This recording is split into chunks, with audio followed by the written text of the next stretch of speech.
आज के कार्यक्रम के वास्तव में मुख्य अतिथि मध्य प्रदेश सरकार के सम्माननीय मुख्यमंत्री श्री शिवराज जी, श्री शशि चौधरी जी, हर्ष चौहान जी, योगेश बापट जी, अन्य सभी उपस्थित महानुभाव,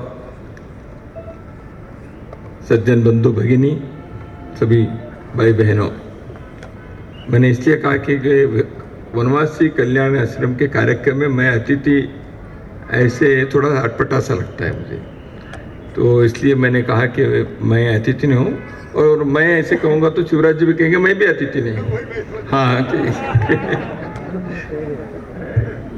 क्योंकि कल्याण आश्रम से जिस प्रकार से हम सबके एक संबंध है और जनजाति समाज के बारे में जो हमने अपने संगठन के जीवन में और प्रत्यक्ष अनुभव से हमने जो अनुभूति किए हैं उसमें हम बाहर के हैं, अतिथि हैं, ऐसे लगता ही नहीं है। अपने घर के एक कार्यक्रम है और हमारे ही भाई बहने एक विशेष उपलब्धि अपने संगठन की यात्रा में जो हासिल किए हैं, उस समय उपस्थित रहकर उनका अभिनंदन देना और जनजाति समाज के जैसे शिवराज जी ने कहा कि देश के संस्कृति के विकास में, देश के संस्कृति के प्रवाह में जिस प्रकार के इस वनवासी जनजाति समुदाय के योगदान है उसके प्रति कृतज्ञता व्यक्त करना, यही एक उद्देश्य था। मैं इस कार्यक्रम में आने के लिए मन बनाया। बहुत अच्छा लगता है कि वनवासी कल्याण आश्रम, वनवासी कल्याण परिषद, इन्होंने एक अपने कार्य विस्तार के प्रयत्न में कौशल विकास केंद्र जैसे एक अभिनव प्रकल्प को मध्य प्रदेश में भोपाल में प्रारंभ किया। उस मालिका में और एक पुष्प इन्होंने जोड़ दी है। वैसे भोपाल में ये तो झीलों की नगरी तो कहते ही है, लेकिन संस्थाओं की नगरी भी है। इंस्टीट्यूशंस खड़ा करना, उसके लिए आवश्यक मानव संसाधन और अन्य सब प्रकार के सहयोग प्राप्त करना, इस शहर में एक स्वाभाविक रूप से मेरा भी कई इस प्रकार के अनुभव पिछले दिनों में, पिछले वर्षों में जो हुआ है, उसके आधार पर मैं कहता हूँ भोपाल के लोग ऐसे चीज़ों को, ऐसे बातों को स्वागत करते हैं और स्वाभाविक रूप से कौशल विकास केंद्र जैसे एक समाज उपयोगी जनजाति विकास के लिए अत्यंत उपयुक्त ऐसे एक प्रकल्प यहाँ प्रारंभ हो रहा है। इसलिए हृदय से अभिनंदन। जनजाति क्षेत्र के संदर्भ में योगेश जी ने कल्याण आश्रम के बारे में बताया, जनजाति क्षेत्र के उल्लेख उसमें हुआ ही। माननीय मुख्यमंत्री महोदय ने जनजाति क्षेत्र के जो चुनौती है और जनजाति क्षेत्र के जो योगदान है उसके बारे में भी आपने उल्लेख किया। स्वतंत्रता आंदोलन के संदर्भ में हमारे वनवासी बंधु भगिनियों के जो योगदान रहा, उसके संदर्भ में जो प्रदर्शनी की बात योगेश जी ने रखी, मुझे स्मरण आ रहा था 2007 में शिवराज जी उस समय मुख्यमंत्री थे, तो 1857 के 150 वर्ष हुए थे। उस समय स्वराज कोष के अभियान से जैसे 1857 और स्वतंत्रता संग्राम में जनजाति क्षेत्र के लोगों ने जो कार्य किया उसके बारे में साहित्य के प्रकाशन हुआ था। मैं विद्यार्थी परिषद के काम में भी रहा। उन लोगों ने एक पुस्तक उस समय बनाए थे, शायद यहाँ कहीं सूर्यनारायण जी हैं आजकल कल्याण आश्रम में, उन्होंने भी एक प्रयास किया था। तो कहने का तात्पर्य है कि भारत के जो राष्ट्रीय सांस्कृतिक प्रवाह है यहाँ के इतिहास है, इसमें जनजाति समुदाय के जो योगदान है वो समाज के किसी भी समुदाय से एक तिल मात्र भी कम नहीं है, कहना है तो थोड़ा सा अधिक ही है। समाज के हर क्षेत्र में उनका योगदान रहा है। मैं हर क्षेत्र कह रहा हूं, आपको थोड़ा सा किसी को आश्चर्य भी हो सकता है। ट्रेड एंड कॉमर्स में, शिक्षा में, ज्ञान के क्षेत्र में, स्वास्थ्य के क्षेत्र में, तंत्रज्ञान में जनजाति क्षेत्र के एक योगदान रहा है। इतिहास में ये दर्ज है, लेकिन दुर्भाग्य इस भारत के है, हमारी शिक्षा पद्धति में हमने इन चीजों को समाज के सम्मुख प्रस्तुत करने का सफल प्रयास नहीं किया। झारखंड के क्षेत्र में वहां के जनजाति लोगों ने स्टील का, इस्पात के जिस प्रकार तैयार करते हैं, वहां के एक तंत्रज्ञान से, टिस्को के बैनर्जी करके जो टेक्निकल डायरेक्टर रहे कई वर्ष पूर्व, उन्होंने कहा वहां के जनजाति क्षेत्र के लोगों ने जो स्टील बनाया है वह टिस्को के उत्तम दर्जे के जो स्टील है उनमें से एक हो सकता है। इतना ही है, वो क्रूड मेथड से बनाते हैं, इसलिए उसके पॉलिश्ड वे में करने से उसके समाज में, मार्केट में और अधिक दाम मिल जाएगा। तो ये ऐसे ज्ञान, ऐसे प्रतिभा, इस प्रकार के तंत्रज्ञान वनवासी क्षेत्र में है। भारत सरकार के कैपेसिटी बिल्डिंग कमीशन के सदस्य हैं श्री डॉक्टर बालसुब्रमण्यम। मैसूर के पास जनजाति क्षेत्र में वो उन्होंने कार्य किया है पिछले 30-35 वर्षों से।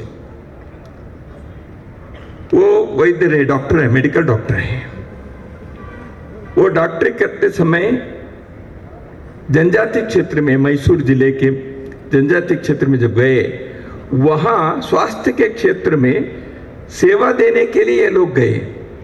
लेकिन डॉक्टर बालसुब्रमण्यम कहते हैं, हम लोग जब गए वहां जो स्वास्थ्य के कई प्रकार के जो उनको जानकारी थी, उससे हम चकित हो गए।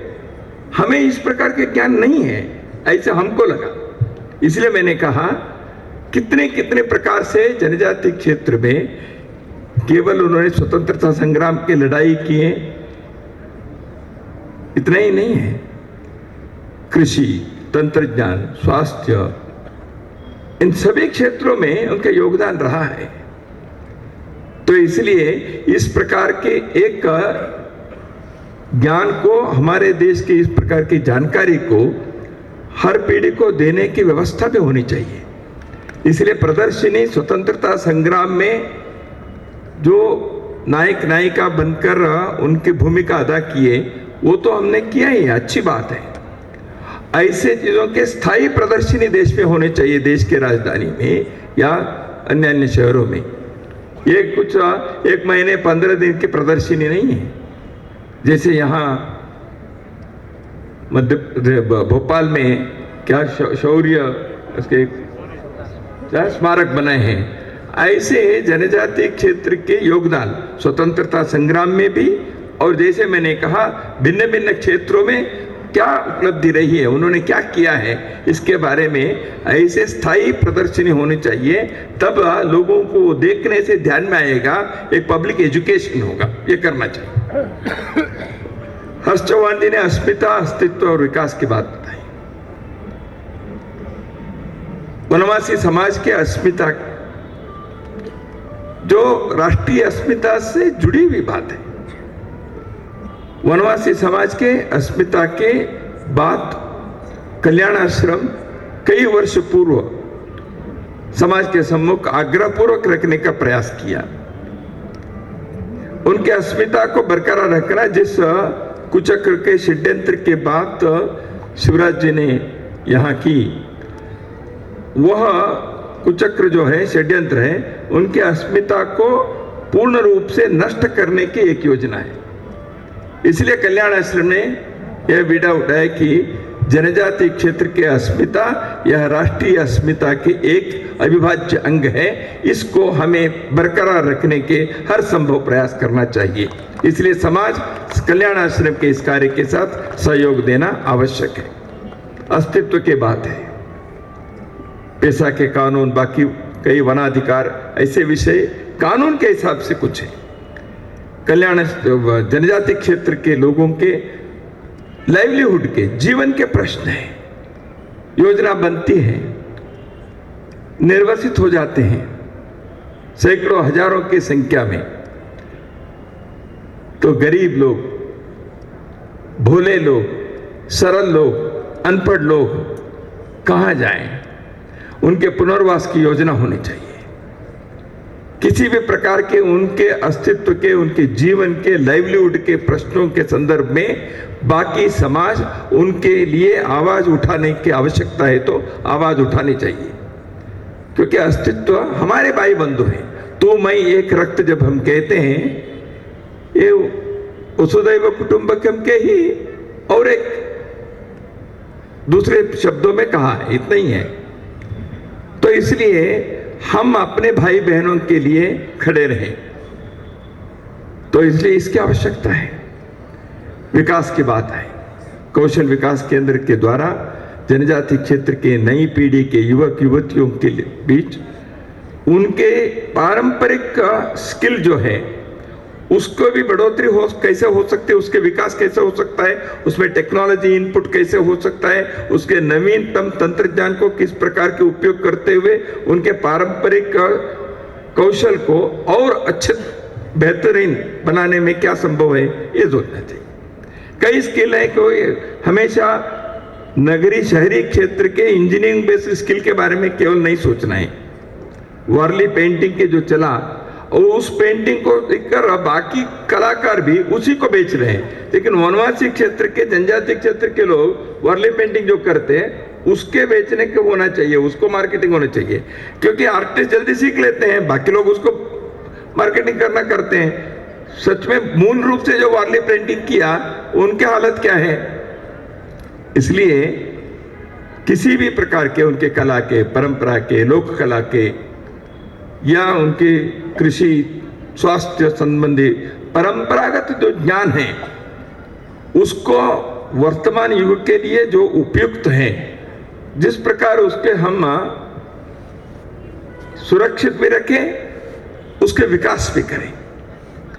तो इन सारे विषयों के संदर्भ में कौशल विकास केंद्र जो यहाँ प्रारंभ हुआ है, उसके नवीन भवन बना है, इस नए सुविधा में, इस प्रकार के फैसिलिटी में, इस प्रकार के इंफ्रास्ट्रक्चर के कारण आने वाले जनजाति क्षेत्र के नई पीढ़ी के युवक युवतियों के, बालक बालिकाओं के एक आत्मविश्वास बनता है।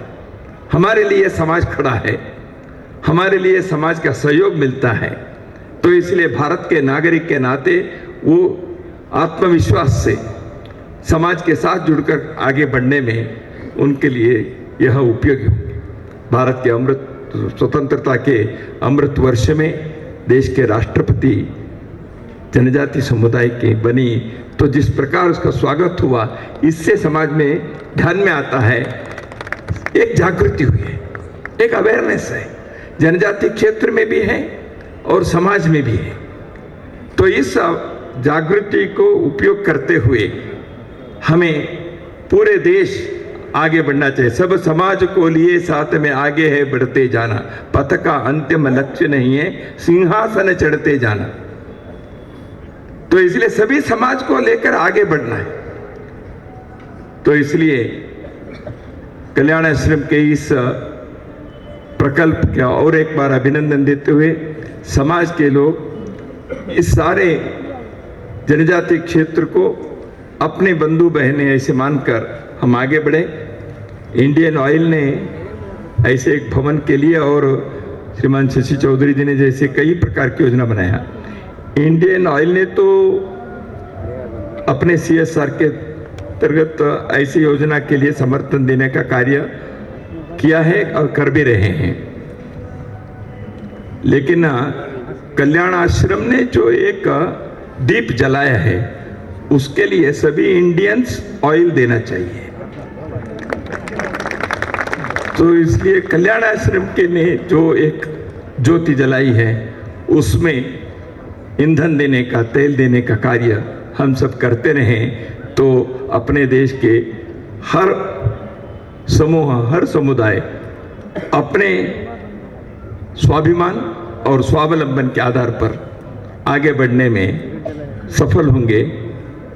तभी भारत के एक परम वैभव की स्थिति को हम देख पाएंगे और अपने कर्तृत्व से, परिश्रम से हम उसको बहुत ही शीघ्र अपने जीवन में ला पाएंगे। इसमें हम समर्थ हो, इसमें हम सफल हो, यही कामना करते हुए पुनः एक बार इस प्रकार के प्रकल्प के पीछे जिन्होंने अपने परिश्रम, अपने सहयोग दिया, उन सबका अभिनंदन और समाज से मेरा अनुरोध उसको पुनः मैं अधोरेखित करता हूँ। नमस्कार। बहुत बहुत धन्यवाद माननीय